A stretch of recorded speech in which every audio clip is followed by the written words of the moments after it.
tawagin ko lang yung doktor. Hindi ko kayang tanggalin yung sakit na nararamdaman niya. Kasi yun na, hanggang sa tita, hindi na nakatiis. Naghanap na siya ng makakapalitan ko para at least daw kapag pahinga ako, dumating na yung tita niya. Alagaan naman siya ng ilang araw. Pinaramdam niya na kasi si Ken naghahanap na din ng ano ba, ng kalinga ng ina.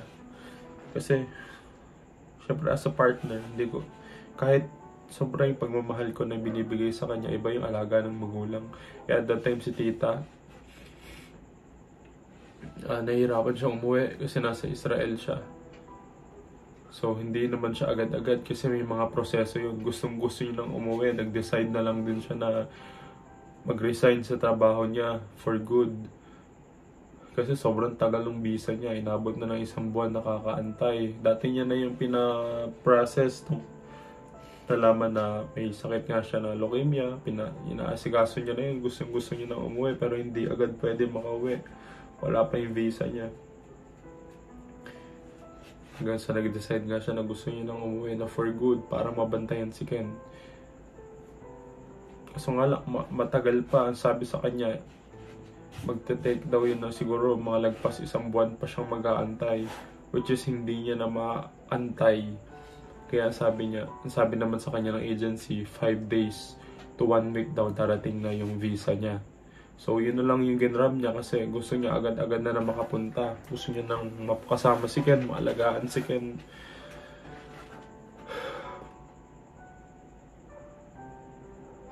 So umuwi siya. Yun yung ginawa niya. So nung Sunday, nag-video ako kasi sabi namin, ayun nga, kinalbo ko pa siya kasi alala ko kinalbo ko pa siya.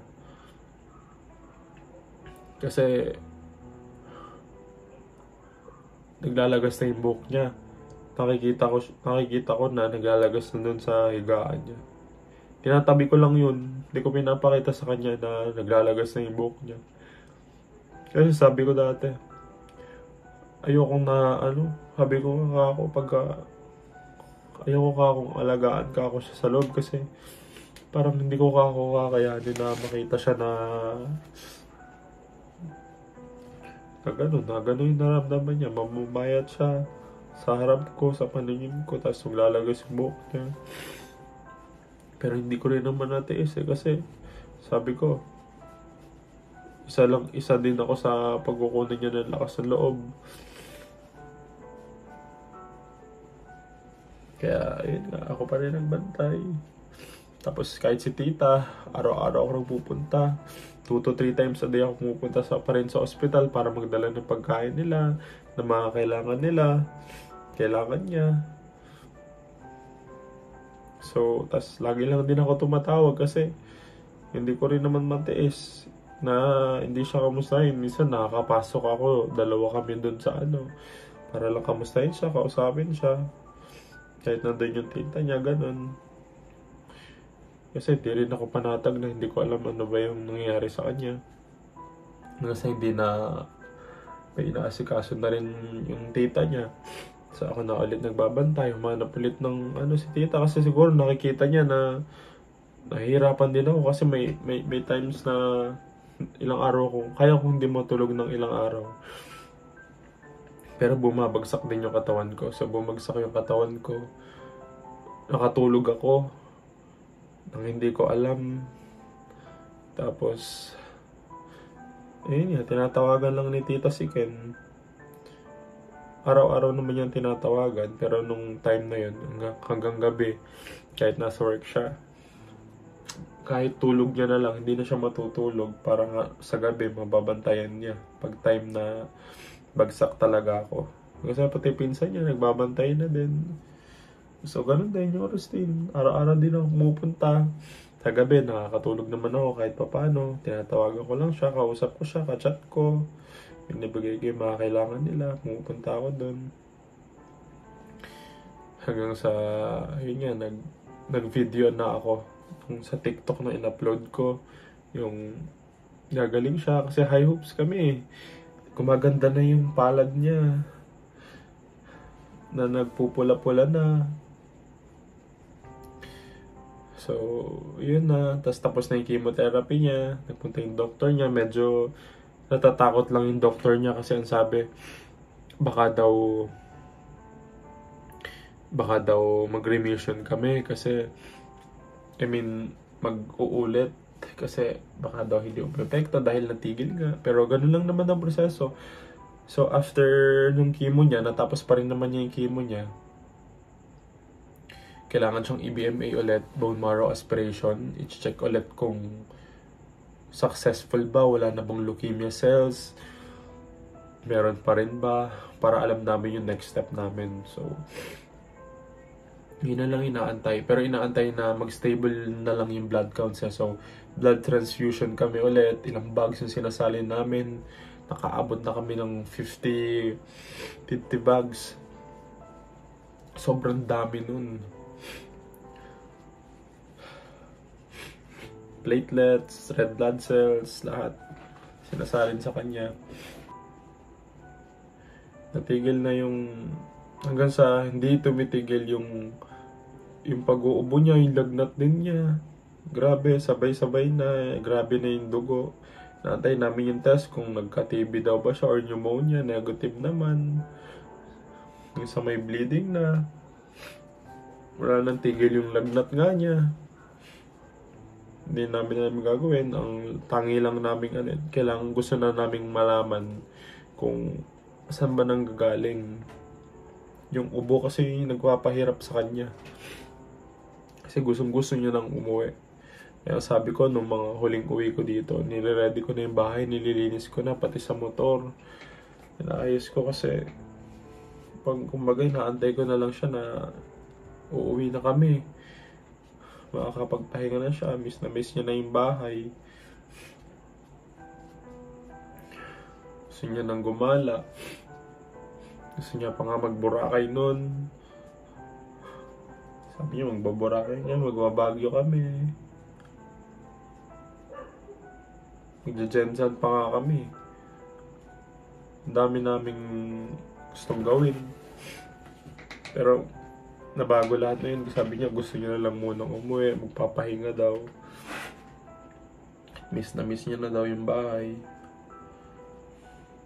Hanggang sa nung Sunday, nag-video nga kami.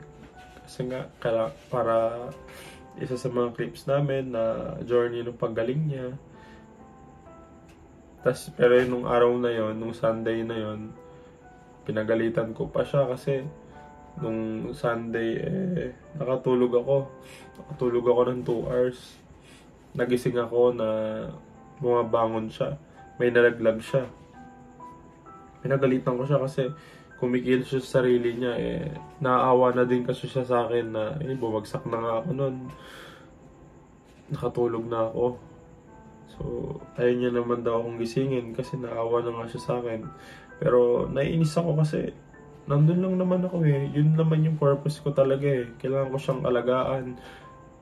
Kailangan ko siyang alalayan sa lahat ng bagay. Tapos CR pa yung pupuntahan niya nangangatog siya, mahina kahit nakakay ko siya. Mahina siya.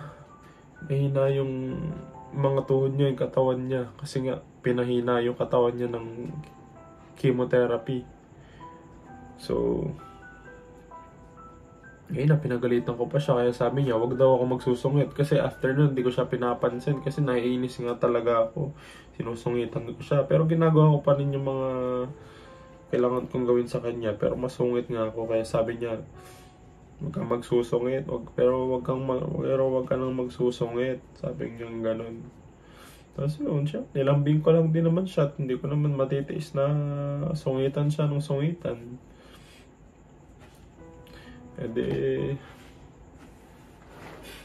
Nilalambing ko lang siya. Tapos nung gabi na yun, hanggang sa hindi na naman kami nakatulog. Mula Monday, Tuesday, hanggang sa nung Tuesday, nung umaga, magkausap lang kami. Kung sa umaga nakakaidlip siya. Ako hindi ako makatulog sa gabi kasi yung body clock ko talaga gabi lang talaga. Late night talaga yung tulog ko. Kaya nagtitake din ako ng mga sleeping pills para lang makatulog kasi may problema din ako sa pagtulog.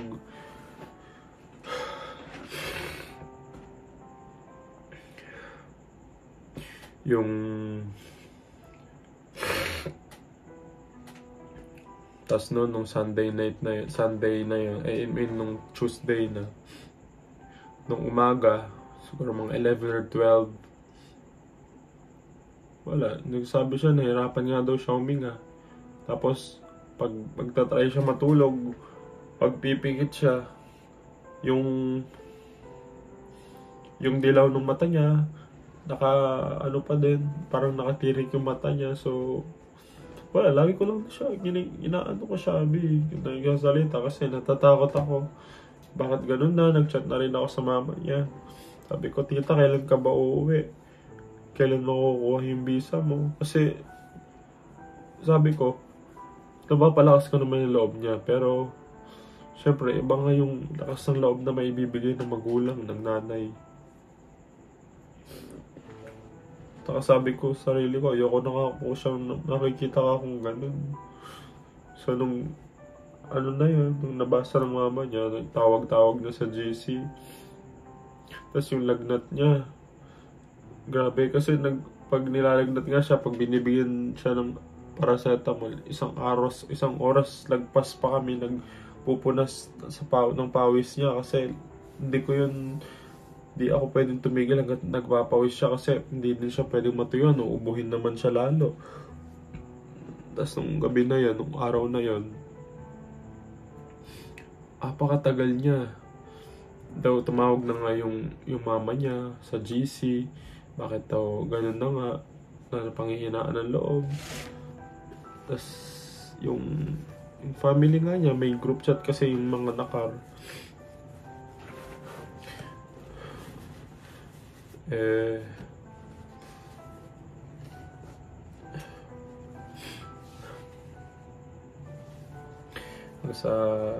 May group chat, doon na nag-usap-usap. Hanggang sa pinagpapawisan siya, grabe na yung pagpapawis niya, walang lagnat. Tapos may video pa kami, sabi ko. At least, kasi sabi ko, grabe yung pagpapawis, sabi namin. Pero sabi ko sa kanya, okay lang yan, at least, last lagnat mo na yan, yun yung sabi ko sa kanya. Kasi sabi ko, yung lagnat, grabe yung binibigay din na hirap sa kanya, sa pakiramdam niya.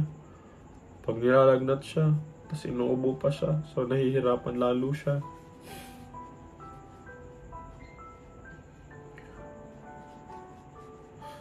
So yun, nagpapawis siya, tapos buong katawan. So, tapos nung sinabi ko na nga dun sa doctors, tapos nahirapan na din magkuha nung swero sa niya. Kasi nga, hindi na nagpuputukan na yung mga ugat niya dahil nahihirapan nga. Nag-decide pa sila na i-cut down daw, magka-cut dito, as in magka-cut. Tapos sa pilitan ng kukuha ng sa machine na daw i-connecta ng ugat.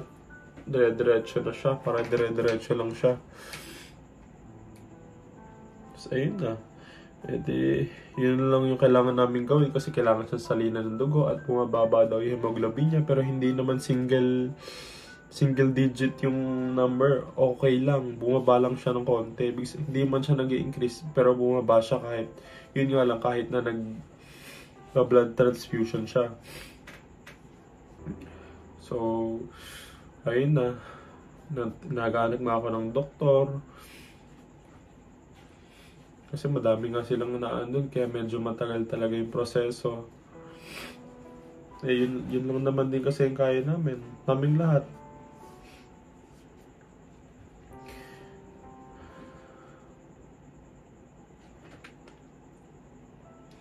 So, ayun na nga, nung mga oras na yun, kausap sila sa video call, pinapakausap ko pa sa kanila. Medyo bulol-bulol na siya, pero tumatango siya, pinakausap ko pa siya sa lolo niya, sa group chat. Tapos mamaya, in-off ko na yung video call. Nag-audio lang ako. Kasi tas sabi niya, magpapahinga, matutulog na nga daw siya. Tapos nalagyan pa siya ng swero. Sisirukan siya. Ilang beses siya natusukan. Sobrang dami na tusok. So hindi pa din. Lumipat na lang. Yun nga sabi mag-cut down. Kaso nga lang takot nga kami na mababa kasi yung platelet niya. So hindi pwedeng hindi siya gagaling agad. Yung sugat. Prone pa sa infection dahil mababa yung WBC niya.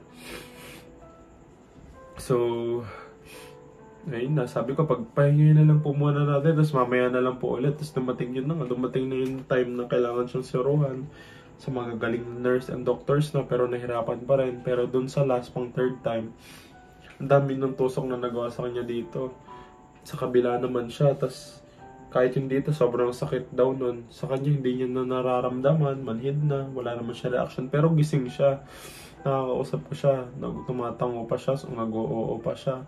Tapos yun, nalagyan siya ng swero. Thank God. Nung panahon na yun. Tapos sabi niya, inaantok daw siya. Tutulog nga daw siya. Ay, matutulog. Yun yung usapan namin. Pinag-thank you pa siya sa nurse. Tapos nandun lang sa video call. Buhay lang din yung video call. Tapos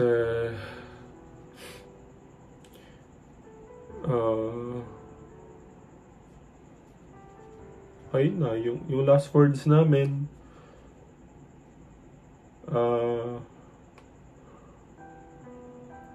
sabi ko, relief pa ako nung mga oras na yon, kasi sabi ko ilang araw na kami hindi nakakatulog. Simula Sunday, Monday, tas Tuesday na yun. Relief ako na makakatulog na siya, makakapagpahinga na siya. Sabi ko, kinakausap ko siya, ginaganon ko siya. O, matutulog ka na kako. O, sige ka na kako. Pahinga ka na kako, sabi kong ganun.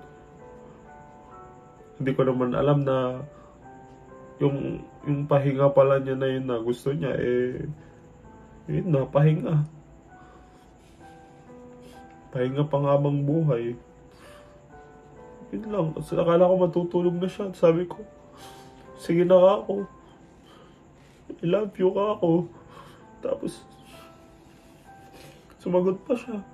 Sabi niya, kahit nahirapan siya, I love you too pa siya. Kasi nga, tinatapik-tapik ko lang siya. Hinihimas-himas ko lang. Pinunasan ko siya ng pawis. Hinubadan ko pa siya nun kasi buong katawan niya nagpapawis. Malamig yung katawan niya. So, tinakpan ko lang muna ng yung katawan niya, tas kumot. Ganun. Hindi ko muna pinagdamit kasi yung sabi nila mga kausap nga, nila tita. Kasi baka daw matuyuan siya ng pawis. Ganun. So, ayun na. Tas, ayun, okay na. Relief ako. Kami sa group chat, sa video call, na yun yan, nakatulog siya. Salamat naman kakot.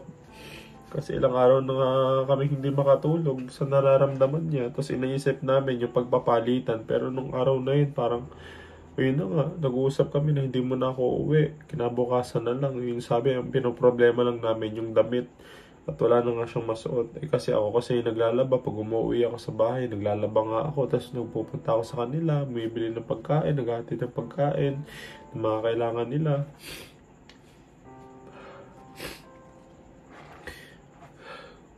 Tapos yun pinag-usapan. May pumasok na nurse.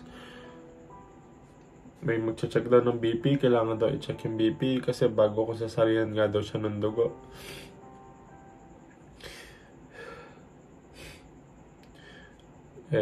Hanggang sa chinek nung nurse, sabi kasi may digital yun ay may clock yun bagsak, gumanon lang siya diretso alam ko kasi parang gaganon yun, mabilis, slow na gaganon. So, alam ko naman, sabi ko, ano po ibig sabihin? Hindi sumagot yung nurse. Tapos lumabas siya, siguro, tapos naghahanap nga siya ng doktor, ganon, ng iba. Tapos sabi ko, ginigising ko na siya. Tapos sabi ko, B, inaalog ko siya. Tapos hindi na siya sumasagot. Hanggang sa malakas na yung alog ko para magising siya. Ganun. Kasi akala ko natutulog lang siya. Yung huli naming usapan. Tapos hindi na nga siya. Naririnig na ako sa video call na sumisigaw ako. Ginigising ko siya. Tapos lumabas na ako. Tumawag na ako ng doktor. Papunta na daw. Nire-ready na yung mga kit para sa CPR. Kasi i-revive siya. So, habang ginaganon siya, pinupush siya. Nandun lang ako, umiiyak na ako. Tapos hindi ko masabi sa mama niya kahit nasa video ko lang kasi sa akin, sa sarili ko, sobrang sakit ng sobrang bigat. Lalo na sa kanya na nasa malayo siya, nahirapan siya na kahit na gusto niya nang umuwi. Hindi siya agad-agad makauwi.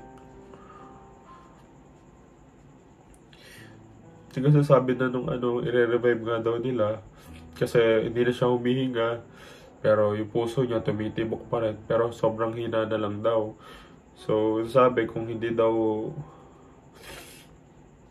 wait ninanong na ako kung tutubuhan daw. So sinabi ko na dun sa sa mama niya dun sa video call nga. Ako naman, ang sagot ko, oo, kung kailangan, syempre gusto ko pa siya mabuhay. Kasi yung sinasabi nila, hindi daw at masakit nga daw yun. Hanggang sa, pero ang sabi, pag na-revive daw yung yung puso niya, dun lang magsi-CPR, magtutubo.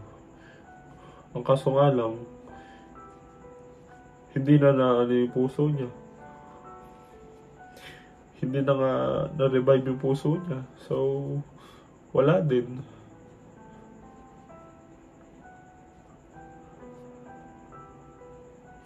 Wala na si Ken.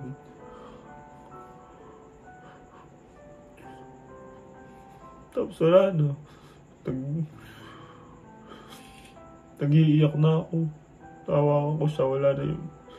Nakiusap pa ako nun na itry pa yung gamot dun sa puso. Baka pwede pa umabot na ng 5.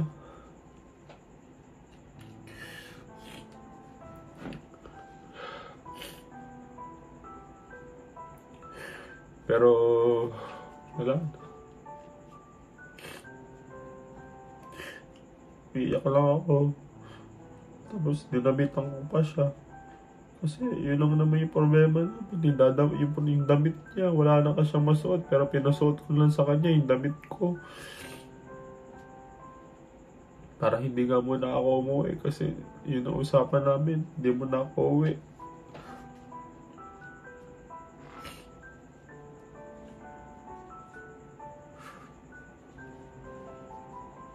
Salamat na. Tinawagan ko tinausap ko nga.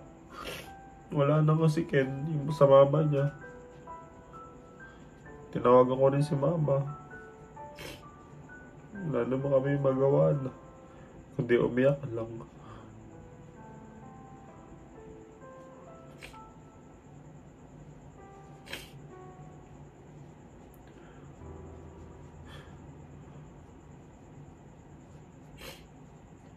Tapos dadalhin na nga siya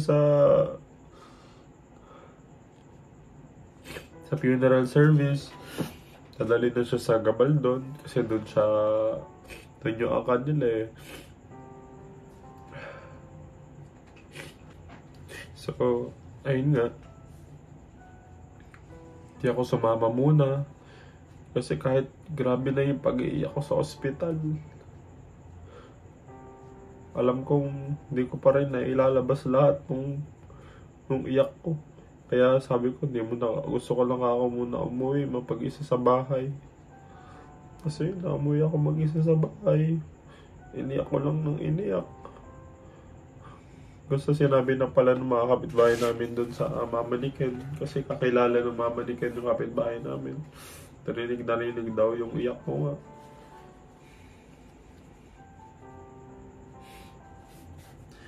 Wala na akong magagawa eh. Dami pa naming pangarap.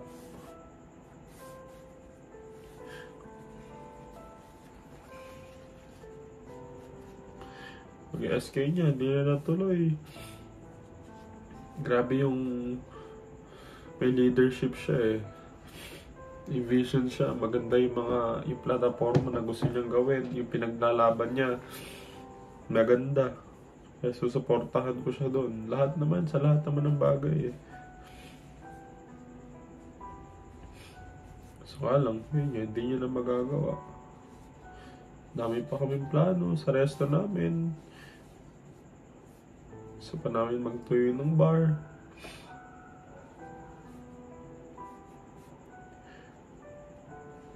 Yung aso namin, kukunin namin, kauna-unahan naming alaga.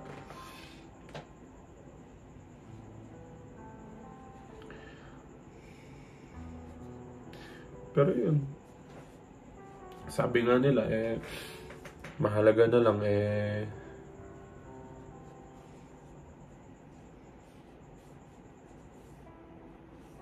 hindi na siya masasaktan pa ulit. Kasi nung pinapanood ko yung mga video namin, lalo nung wala siya, nung nahirapan siya magsalita, sabi ko din nga, grabe na yung pinagdaanan niya. Dami niya ng mga nararamdaman.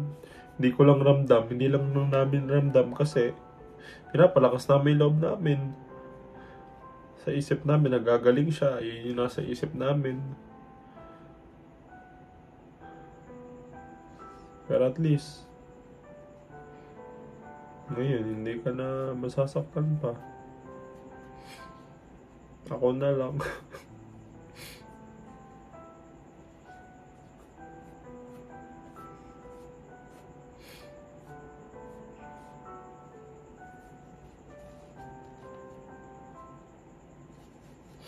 Pero sana kung nasan ka man ngayon, masaya ka.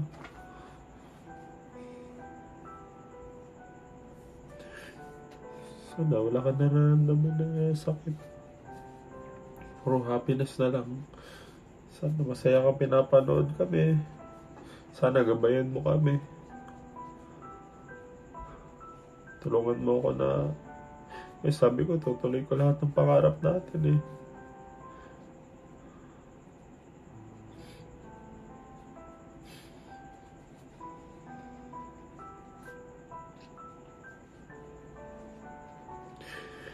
Kaya sa lahat ng mga may partner dyan, may papayo ko lang.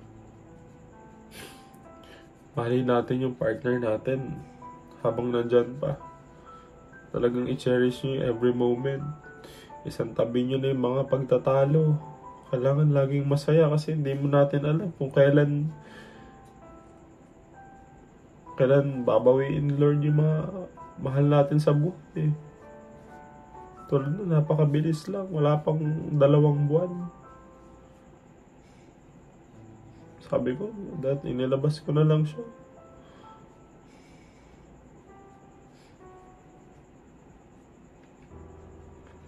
Sana gumala na lang kami.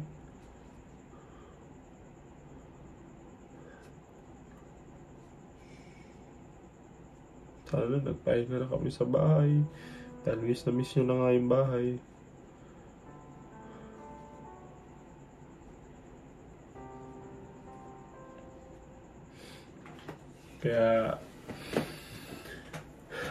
Kaya hanggat may chance pa, habang nandyan pa yung mga partner nyo, mahalin nyo sila. Maging masaya lang kayo lagi. Maging mapagpasensya.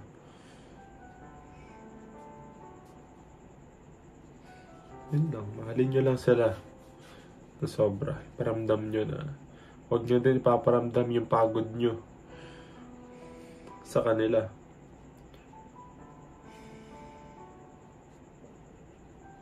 Sa mga wala pang partner, huwag kayong matakot. Makakahanap din talaga kayo ng para sa inyo na hindi kayo iiwan hanggang sa huling hininga nila.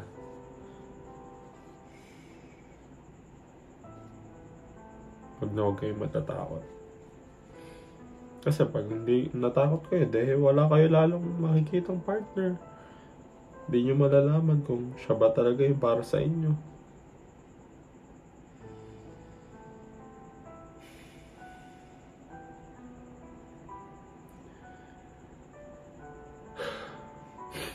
Sobrang haba na nito. Kaya gagawin ko na ng part 1, part 2.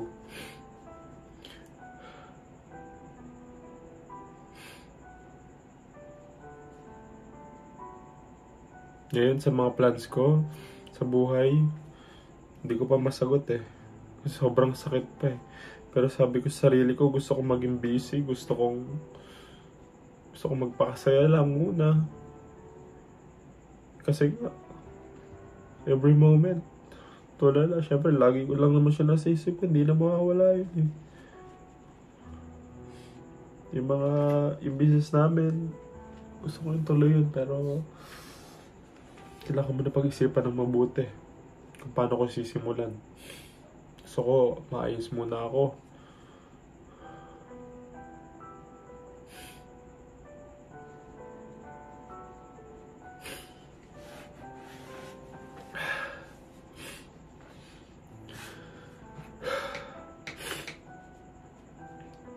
Hindi ko rin, sa totoo lang, hindi ko alam ang gagawin. Siguro, may masuggest kayo. Wala na kasi ako mapagtatanungan eh. Wala na yung baby ko eh. Wala na ako mapagsasabihan. Wala na akong katawanan.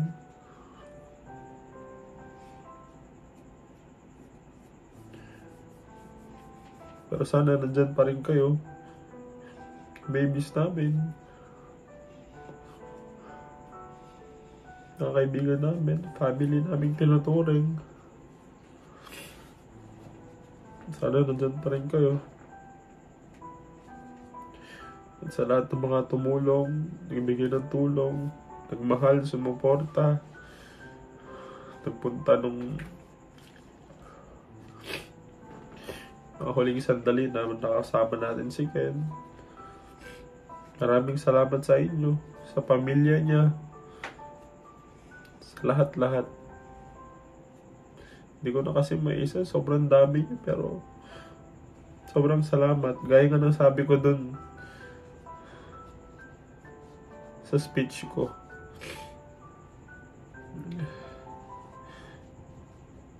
Alam ko masaya na si Ken ngayon sa kung nasan man siya ngayon. Nakikita na sobrang dami nagmamahal sa kanya.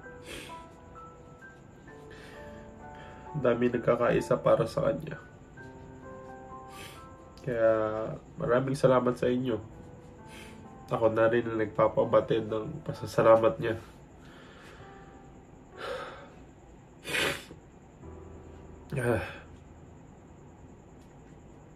Totoo lang, ayaw kong umiiyak. Ayaw ko nagpapakita ng mahina ako. Kahit sa kanya. Lalo na sa ospital kami. Pero kailangan din siguro talaga. Kasi lagi kong pinipigil. Namamanhid na yung mukha ko. Namamanhid yung mukha ko dahil sa pagpipigil sa buong ulo ko.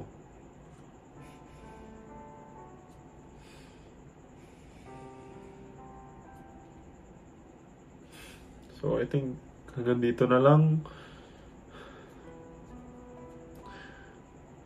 Hindi ko alam. Gagawin ko. Pagpapatuloy ko ba ito? Anong gagawin ko? Kayo, ano sa tingin niyo?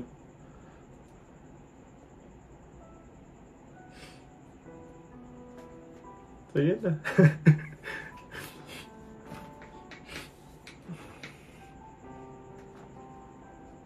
Bye-bye guys. Bye-bye babies.